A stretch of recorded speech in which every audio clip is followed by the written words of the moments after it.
In the heart of the Arizona desert, an old man heard breathing outside his gate. Not the wind, not an animal, something, waiting. That night, he opened the door, and what came in didn't just change his final days, it rewrote everything. If you feel something already, hit like, share this story, and subscribe, because what happens next will stay with you. And tell us below, where are you listening from tonight? The wind over Dry Hollow, Arizona carried the bite of sand and the scent of something ancient, as if the desert had secrets it never meant to bury. The town itself was little more than a cluster of rooftops and 2 gas stations, tucked between endless dunes and forgotten railroad tracks. On the outskirts stood a modern steel and glass mansion, a lonely monolith rising from the barren land like a mistake. That house belonged to Charles Waverly, a man both respected and quietly pitied, though never truly known. Charles was 63, tall with a gaunt frame that used to be strong, but illness had carved it thinner over the past year. His once dark hair had surrendered to silver, swept back neatly over a sharp-boned face that rarely showed emotion. His eyes, a pale green, seemed to look through things rather than at them, and his voice held the clipped precision of someone used to being obeyed, not understood. He had built a financial empire in biotech, then walked away from it with a silence that unsettled even his closest board members. That was before the diagnosis, before the cardiologist's voice turned quiet and his world turned small. Now he lived alone, attended only by rotating housekeepers and silence. On this particular night, rain fell in a rare, urgent curtain anomalous for early November. Lightning flickered along the horizon. Charles stood barefoot in the hallway, looking out through the wide glass doors toward the iron gates. That was when he saw it. A figure curled beside the front post.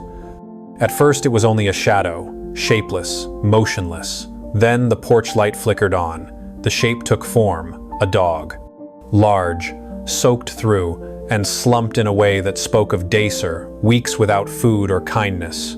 Something about the stillness of it made Charles pause. He could have called security. He could have turned off the lights and gone back to his scotch. Instead, he opened the door. The rain slapped against his skin as he crossed the gravel path. The dog didn't move. Up close, it was clear. A young male German shepherd, maybe 1 year old, with black and tan fur matted in clumps and a fresh scrape above his eye. His ribs jutted visibly beneath his coat, but his posture wasn't wild or feral. It was exhausted. The shepherd lifted his head slowly, amber eyes catching the light just enough to show they still held awareness.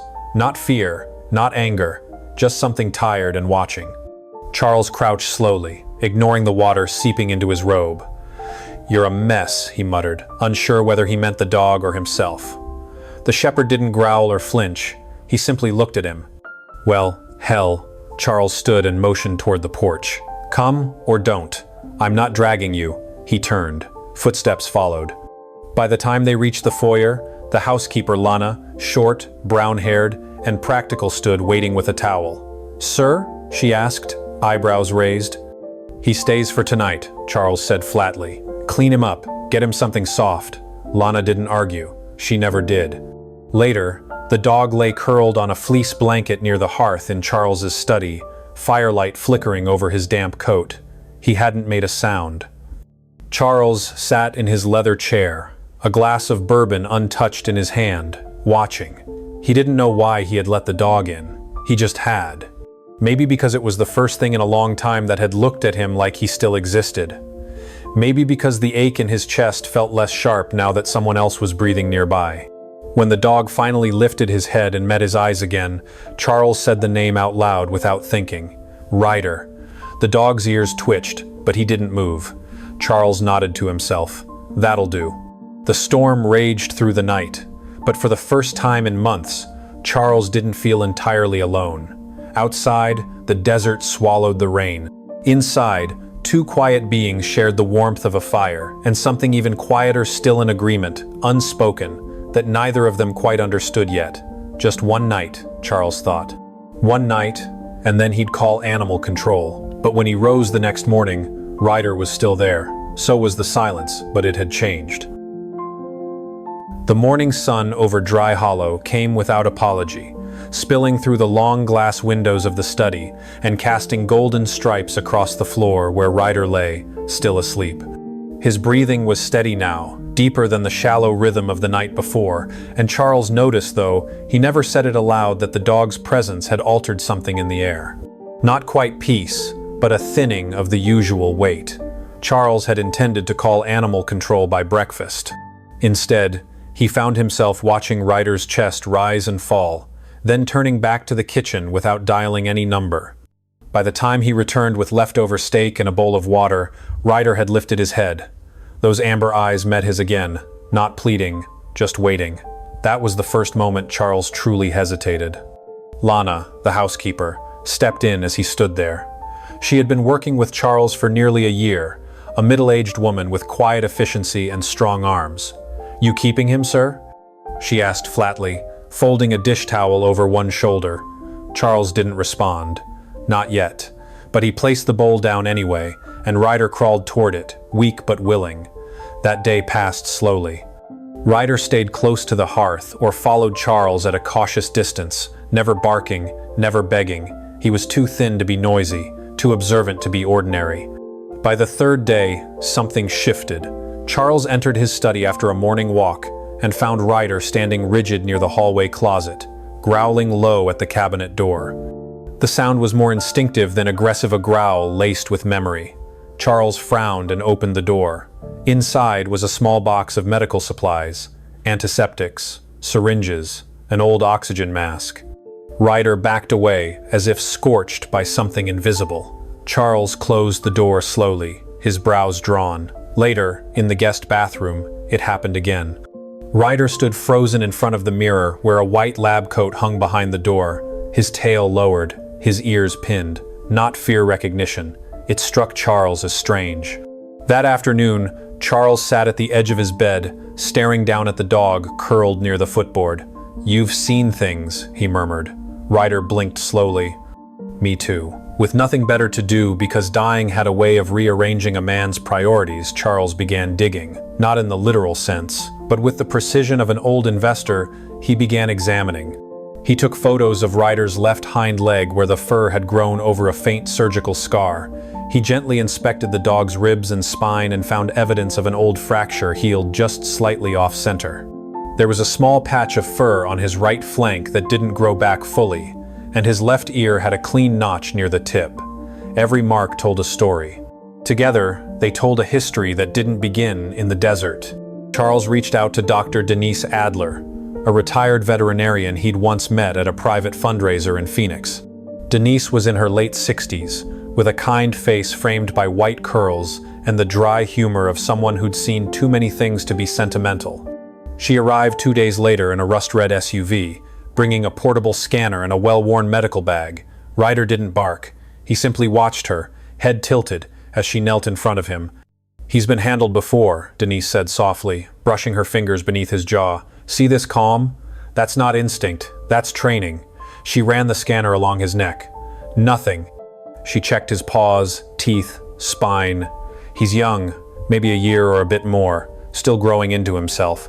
But these scars, they weren't from the street." Denise packed up her tools and sipped tea on the back patio with Charles.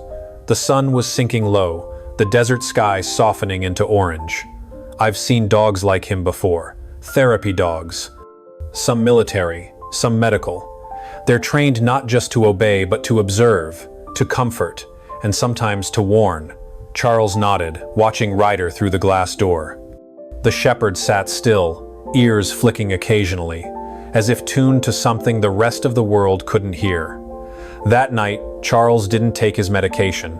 It wasn't defiance, it was curiosity, a test. And when the pressure returned beneath his ribs, just a slight tightness, barely noticeable, Ryder lifted his head and stood.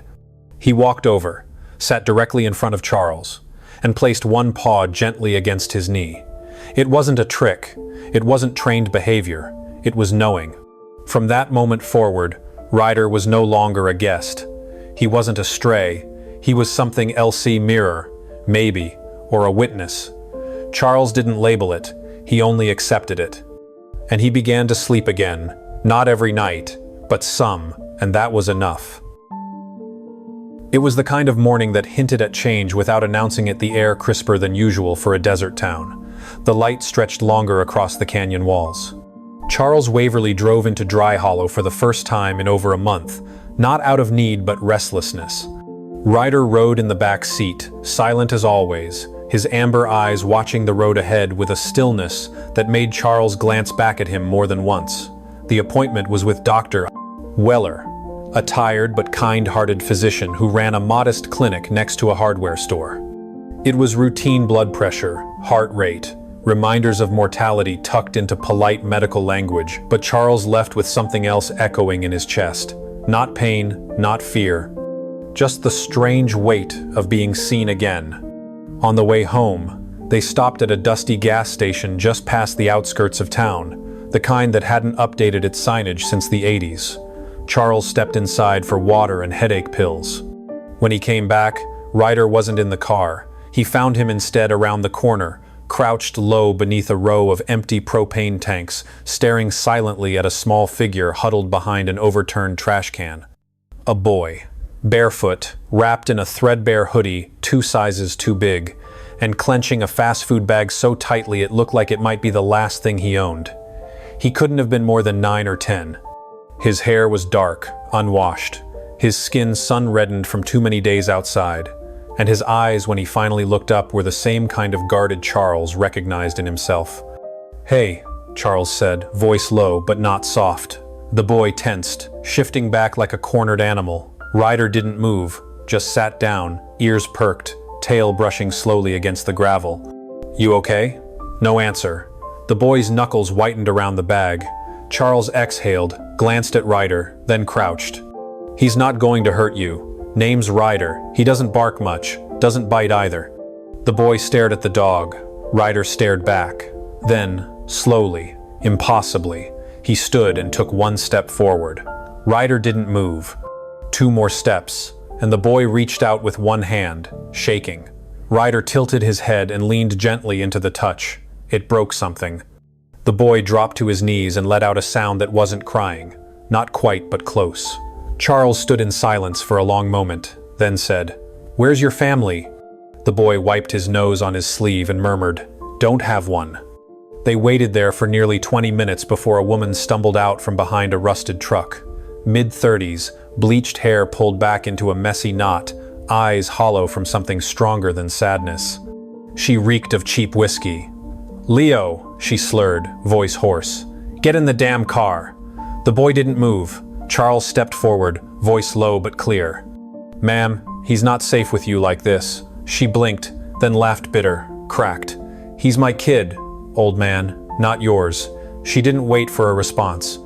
Just got back in the car, revved the engine, and drove off with dust curling behind her like smoke. Leo stood frozen. "She'll be back," he said quietly. Charles said nothing. They stood there in silence until the sun began to drop. And when she didn't return by nightfall, Charles did something he hadn't planned. He opened the car door. Leo looked at him, uncertain. "Just tonight," Charles said. "Then we'll figure it out." Back at the estate, Lana was waiting. She didn't ask questions. She only raised 1 brow and nodded toward the guest hallway.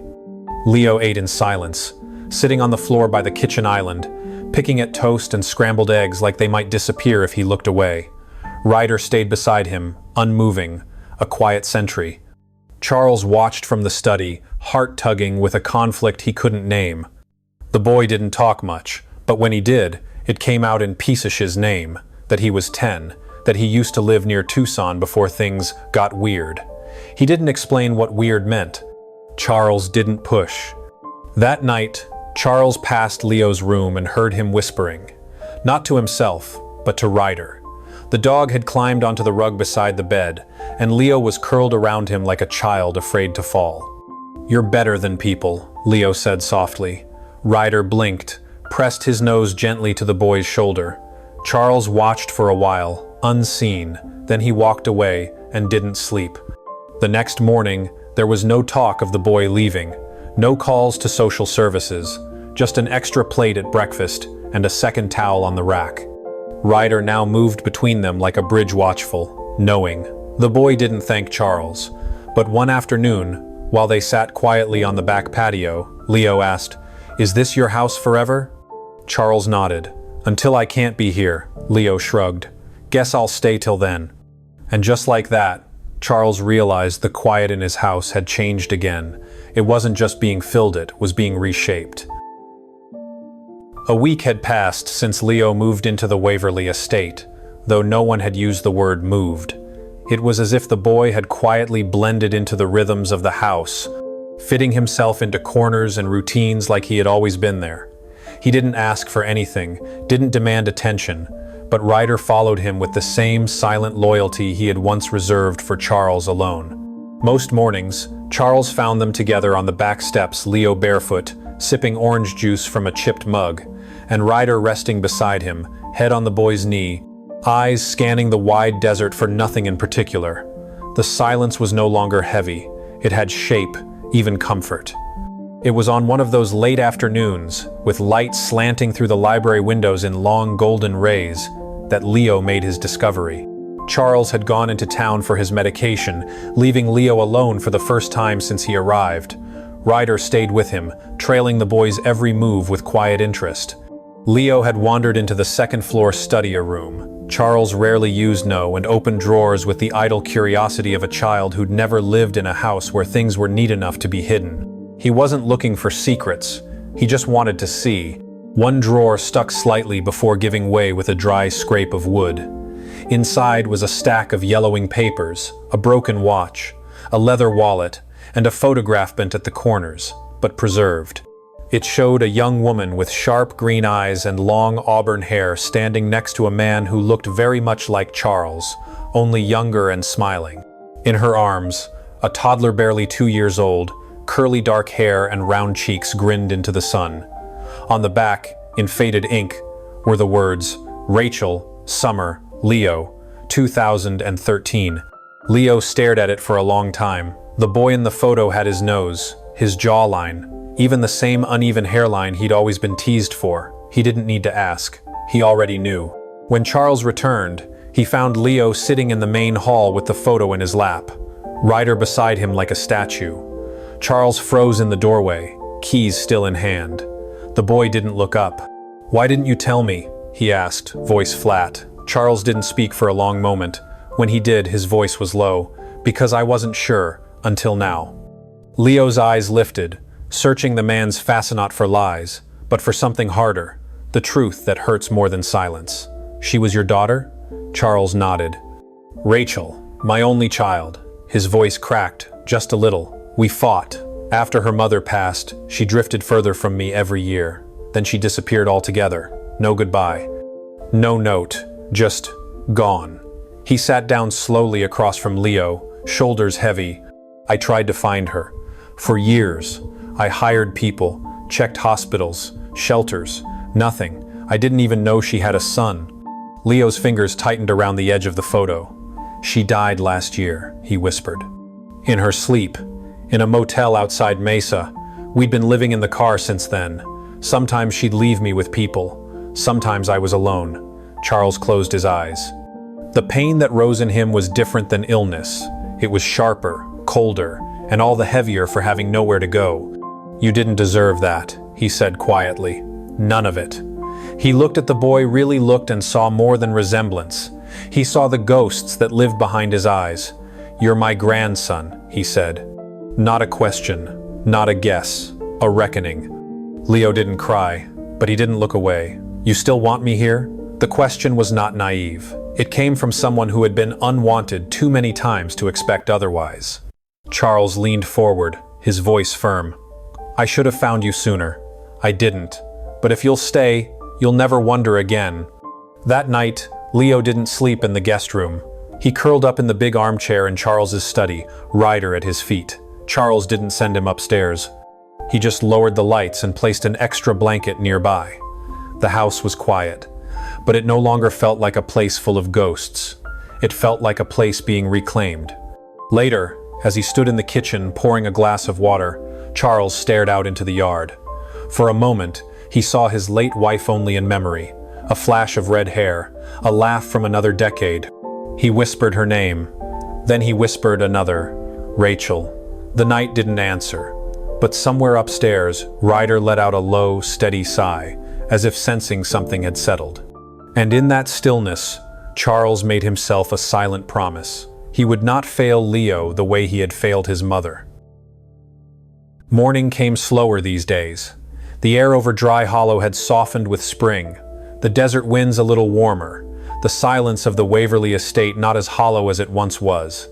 In the days following the discovery, Charles moved with a quiet conviction. Nothing rushed, nothing said aloud, but everything shifting.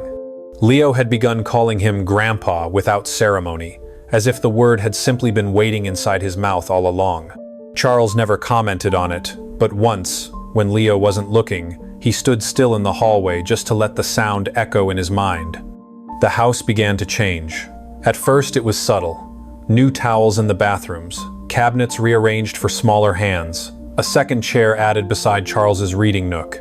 Then it became more intentional. Charles started making phone calls not to bankers or lawyers, but to people who once meant something, people he had kept at a distance.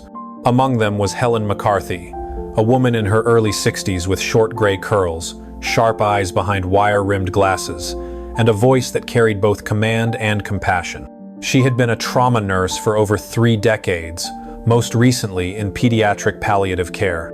They hadn't spoken in years, not since Charles quietly pulled his funding from her therapy center during the recession, a decision he never stopped regretting.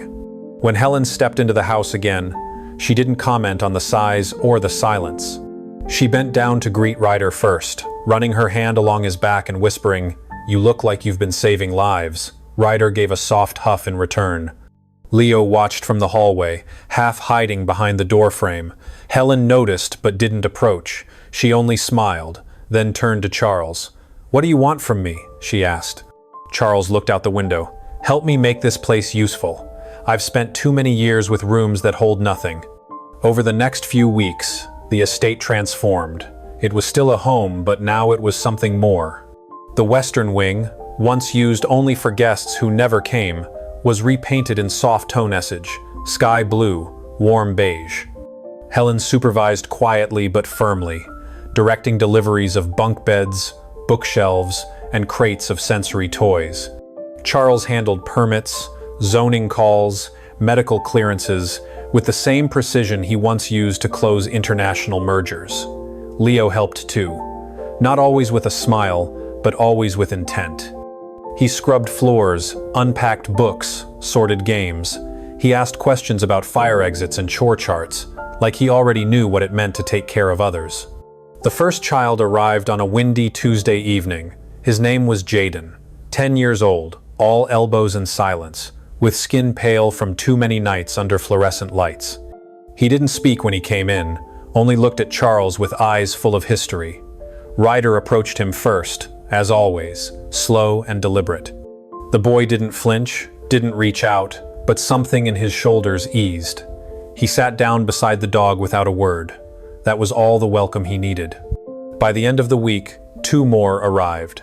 Hannah, age 7, with blonde curls that tangled no matter how she brushed them, flinched at sudden noises and avoided doorways. And Owen, 15, tall and wiry, with a jaw always clenched and a stare that dared people to try. He unpacked in silence and refused to eat dinner, but Charles noticed him watching Ryder from the corner of his eye. Helen took charge of their emotional triage. She spoke gently, but without pity. "This is not a shelter," she told them. "This is a place to remember how to breathe." Leo, somehow, became her right hand. He showed Jaden how to toast bread without burning it. He helped Hannah paint a mural of birds in the hallway. And with Owen, he said nothing, just left a basketball outside his door. The next day, Charles heard thumps against the courtyard wall. It wasn't much, but it was something. One evening, as the children ate grilled cheese sandwiches around the oversized kitchen island, Charles stood back and watched. Ryder was sprawled at the center, tail thudding lazily as pieces of crust disappeared into his mouth from all sides. Laughter echoed off the marble countertops. It was unpolished, a little messy, and entirely real.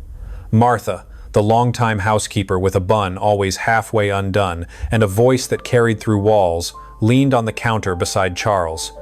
"They eat like wolves," she said. They laugh like they've never laughed before. Charles nodded. "And I sleep," he said quietly, "for the first time in years." That night, Ryder curled at Charles's feet while the old man sat in his study, paperwork spread across the desk, deeds, trusts, medical protocols, all being rewritten. Leo wandered in carrying 2 mugs of chamomile tea, slid one across the desk. "You really doing this?" he asked. Charles didn't look up. "Feels like I already did. The house just caught up." The mornings were quieter now, not from absence, but from rhythm measured, soft, lived in. The house still stirred with the sounds of early footsteps, water running in the kitchen sink, laughter echoing faintly from the end of the hall where Hannah and Jaden argued over breakfast duty. The sun lit the east-facing windows with a glow that kissed the hardwood floors, and for a moment each day, the entire house seemed to exhale, like it had finally learned how to breathe. Charles sat near the garden doors wrapped in a thick wool cardigan, thinner than before, his face drawn but peaceful. His cane rested beside him, untouched for now, while a book lay open in his lap, though unread. Across from him, Leo leaned back on the bench swing, legs stretched out, his voice slower these days, more thoughtful. He was growing taller by the week, his face more angular, his gaze steadier. The boy who once stood in shadows now moved with purpose, gently taking on roles he was never taught but somehow always knew. Ryder, older now, moved slower on cold mornings. His fur had begun to gray around the muzzle, and he rose with a stiffness that didn't used to be there. But his eyes, those amber eyes, still burned with that strange, soulful light. He followed Charles less these days and stayed more often near the children, a quiet sentinel, but he always returned. At dusk, at pain, at silence. When the nights were hardest, he was always there, curling beneath Charles's hand with the same steadiness that had saved them both once before.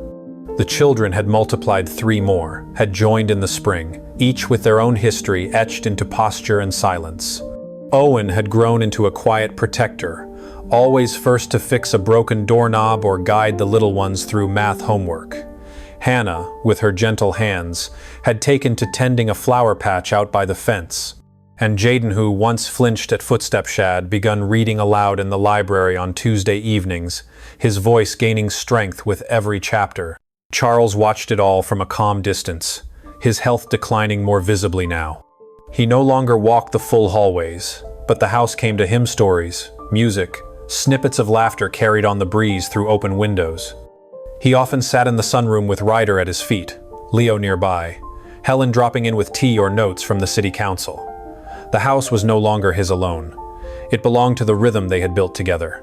One evening, as the light dimmed into orange and the shadows grew long in the corners of the study, Charles asked Leo to bring him an old box from the closet. It was heavy, worn at the edges, and filled with folded letters, photographs, and a small brass plaque wrapped in linen. "It's time," Charles said, his voice thin but sure. Leo helped him unwrap the plaque. Etched into it were the words, "The Haven," a place for the forgotten to be remembered. Below that, in smaller letters, "Director of Healing Ryder Waverly." They installed it the next morning, just above the gate, with Owen steadying the ladder and Martha wiping away tears with the corner of her apron. The children clapped. Ryder, true to form, simply sat in the grass and blinked at the sun. But later, in the quiet, he rested his head against Charles's leg and stayed there long after everyone else had gone inside. As spring pressed into early summer, the fields behind the house turned golden, the wild grass high enough to hide the smaller children during games of hide and seek. Leo organized weekend hikes with Helen, who now acted as both coordinator and surrogate grandmother, her voice a mix of sternness and comfort. Charles rarely left his chair anymore. The doctors came and went quietly, nodding at Leo, glancing at Ryder, always gentle, always brief. There were no illusions, only preparation. Then one morning, just after dawn, Charles didn't rise.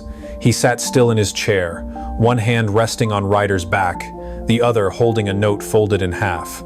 Leo found him like that, not cold, not lost, just still. Helen came. The children gathered in silence.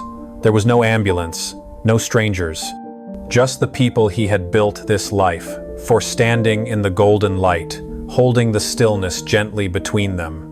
The funeral was not a funeral. It was a gathering beneath the large cottonwood tree in the backyard, the one where Leo had once tied strings for wind chimes.